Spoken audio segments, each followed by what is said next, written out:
Welcome to Zoom In, Zoom Out, your global look at news from Taiwan. I'm Isabel Wang. ASML is the world's biggest chip equipment maker. In fact, 90% of the chips are made with its machines. Major tech companies like NVIDIA, TSMC, Samsung, Intel can't make their advanced chips without its technologies. But how does a Dutch tech giant keep its edge amid rising geopolitical tensions? Today, we're joined by Marc Hijink, author of a book called Focus, the ASML Way. He's here to talk about how ASML is navigating today's shifting global supply chains and what lessons can Taiwan's tech giants learn from its playbook. So Marc, welcome to our show. Well, thanks Isabel for having me here. Not a lot of us, like in media industry, not a lot of people or not a lot of journalists can get an inside look at the semiconductor or at a company like ASML.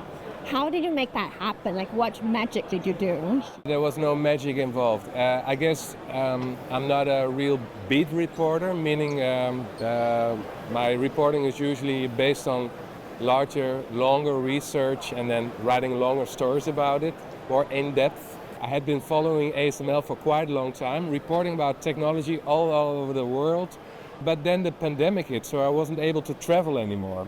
So I figured I could spend my time writing about the big tech in the Netherlands, which is ASML. And so I reached out to them. It was during the pandemic. Everybody was struggling with these disruptions in the supply chain. And it was just a lucky shot because they were crazy enough to let me in to interview their leadership and to follow them during the pandemic, but also during the chip shortage. And right during the time when the geopolitical tensions really started, to explode. When you first reach out to them or when you are trying to pitch the book idea, did you get any reluctance from like internal, like higher level? They had to think about it for a while because for them it was a huge leap of faith as well. But it turned out that the initial article I wrote was well received within the company itself. And they also had this urgency to tell their story because there was a lot of focus on the company itself, and they wanted to share the world what's driving us, what are the challenges our engineers are facing, and what are the challenges our industry is facing. After following ASML for closely 3 years, how would you define ASML? Maybe in one word or one sentence? Well, that's hard to grasp. I think the title sums it up pretty much. It's focused. And focus in 5 dimensions. I'll name the most important ones. Focus in its machine. To get to this nanometer size of accuracy, you need focus in the tool itself. Also, that's why you named the book Focus, the ASML Way as well. ASML doesn't have its own supply chain. In fact, 80% of the machine is built by other companies, which creates a brand new ecosystem that's able to breathe with the up and down cycles in the industry. They're also focused because, they have a lot of blind spots, for example, and so they don't like the easy problems. They're engineers who crave for very hard problems on these incredible mechatronics or physics or optics that are used in the machine, and they tend to forget logistics, HR, security, you name them. Because they're not very interesting problems. And there's another element of focus, which is the fact that it's focused on the long term, meaning that ASML has to build chip machines that will be available in 10 or 15 years for the rest of the market. And you see that long-term vision within the entire industry, because if you build a chip fab, it takes you 2 years. It takes you approximately 2 years to get to high volume production, or to get the chips into our devices. And what I try to do with the book is open this world to the outsider and say, okay, behind this chip in your screen or in the conversations you have with ChatGPT, with the AI center running all these NVIDIA chips, there's a world created by humans. There's a news that come out talking about ASML is investing big amounts, having 11% of share of a French Mistral AI company. From your point of view, what is the strategic partnership trying to achieve here? Okay, if you compare a lithography tool to a huge copier, a very complex copier consisting of hundreds of thousands of parts. You really have to make sure that every time the blueprint of the mask is being replicated in the right way. The smaller these details, the denser the chips get, the better and the more metrology is involved. And at ASML they call this the holistic approach. So you need more measurements to do better litho. To digest all that immense amount of data, you can use like old-fashioned computing, CPUs, but ASML has been switching to GPUs, like NVIDIA's chips, because you can use AI models to do better prediction based on patterns you find in huge amounts of data. Okay, so there are a couple of models you can use. You can use OpenAI's Google Gemini or DeepSeek or whatever, but ASML's choice it was to choose a European supplier of AI models, which is Mistral. But were there in talk when you were still interviewing them? There was definitely discussion about AI. So I spoke about it with Martin van den Brink as well, and he had a nice way to approach AI because he was thinking, he called it Voodoo Software sometimes, because it has a spooky way of making decisions that are very hard to analyze afterwards. And he was more confident of the human approach, but he acknowledged the fact that AI can do things faster. So it can also help improve the development of software, like you see now happening in Silicon Valley as well.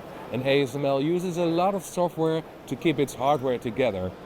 And so that's the technical logic behind this choice. ASML or Netherlands as a country, they're still tangling between US, China. So what do you think would be like the challenge, or when Taiwan's tech companies are trying to expand globally right now? Let's start with the resemblance between Taiwan and the Netherlands. Because we're not tangling between two superpowers, we're also trading with two superpowers, both of our countries. So we have to balance that out. We have to be neutral, especially for the monopolists in our countries, which is TSMC, providing over 70% of every semiconductor made every year, and ASML providing 90% of the litho tools and having a monopoly on the most advanced one, EUV. So they want to be neutral players, and which means you can't give advantages to one of your customers and keep them away from others. I think they both feel the responsibility to be the Switzerland of semiconductor. Okay, now it turns out to be that we had this era of globalization, of concentration, of building efficiency, improving efficiency, and creating practically all the semiconductors in the world in a very small area of the planet, which is Korea, Japan, Taiwan, and also China. Going back to the pandemic, we suddenly realized that the whole world needed chips. And I know there's a lot of emphasis on the military aspect or the national security aspect, and I acknowledge that. But if you zoom out of the political framing of the day-to-day media hype, and you see there's a necessity for these crucial ingredients to be everywhere around the world, available for every region, for every geography. And what you see happening is that ASML, just as its peers, Applied, KLA, is following its customers. So you see these hubs throughout the world, in Arizona, in Dresden, but also in Singapore, grow. And it doesn't make sense for a fab to be built somewhere in the middle of nowhere, because they need their suppliers. They need the day-to-day care. The whole ecosystem. Yeah, because the ecosystem cannot survive without these companies being close together. It's about density. But there's a limit to the amount of replication you can do. Not only from a geopolitical perspective. I think the most important limitation is the amount of humans you need for building these fabs, for keeping them running in a viable way. It takes discipline, it takes talent, and it's very hard to replicate this human hub of knowledge you see, for example, in Taiwan, in other places. That's the thing that we'll see in Arizona right now, like TSMC, when they're expanding, there's the cross-cultural differences. Yeah, from what I understand, there's a lot of Taiwanese people that are needed there to keep the fab running in such a way it can actually live up to the expectations of the TSMC customers. We're at Semicon this year, and then we know that this year especially, it's the largest group of about 17 semiconductor companies from Netherlands that come to Semicon. Based on your experience of covering this speed, like what's the Netherlands-Taiwan semiconductor business like so far, the ecosystem? As the Dutch, we're just small countries, so we have to trade with a lot of countries around us. So we have to be able to communicate, to put ourselves in the shoes of somebody else. And that's what we have in common. And that's what I also experienced being Dutch, traveling here in Taiwan. I think that's really the foundation of a lot of the businesses that are business relationships that are built between our two countries. And that goes back a couple of decades. So researching the book, I also experienced the same. Well, Philips has been here for almost 60 years. And you see the legacy of Philips building out, not only at ASML, but also NXP and all these other companies that follow. I see great innovations coming from, for example, photonics. That's also interesting to cooperate between our two countries. So, but the basic element, I think, is the human, relationships that are very easy. Our cultures kind of fit. Yeah, hardworking people. Yeah.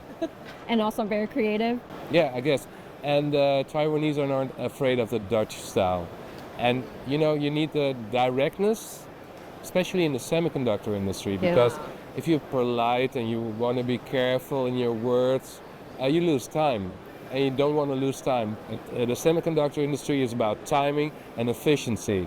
So being polite or asking questions or hiding your failures is kind of adding latency, and you don't want it. You mentioned in the book as well, like what you observe for ASML culture is to be direct, right? It's not an easy company to work with. Even compared to Dutch culture, ASML is kind of a direct culture, can be chaotic, especially for internationals who are joining the company and aren't aware of what the Dutch culture is. But they get better onboarding now. From what I hear back, it's researching it. I heard a lot of stories about people who had a hard time adjusting to this mindset of ASML, but because they're not a Dutch company anymore. It's like a global company. They have over 144 nationalities. The Dutch fury is still in their DNA, but they're acting like a global player. Because after you finished your book in English last year, and then now it's been a year already, you have your Chinese book. A lot of things happened over the past year. Yeah. If you can add a chapter to your book right now, like what kind of chapter would you write? Let me tell you a secret. So the first Dutch version was released end of 23, and during the time, because the topic was still evolving, I kept on updating every edition of the book. And I'm working on a new update again, so that will probably wind up in the English and in the Chinese version. So it's kind of tiresome, but it's my professional honor and responsibility to create a book that tells the whole story. Not only the 40 years that made ASML what it is today, but also the 40 years we're going to expect from ASML in the future. Marc, thank you so much for taking the time to speak with us today when you're in Taipei attending Semicon. Okay, thanks Isabel. Pleasure being here. So this has been Zoom In, Zoom Out. If you enjoyed today's show, don't forget to follow us on social media and also hit like and subscribe or even leave a comment below. Hope you enjoyed the show. Until next time.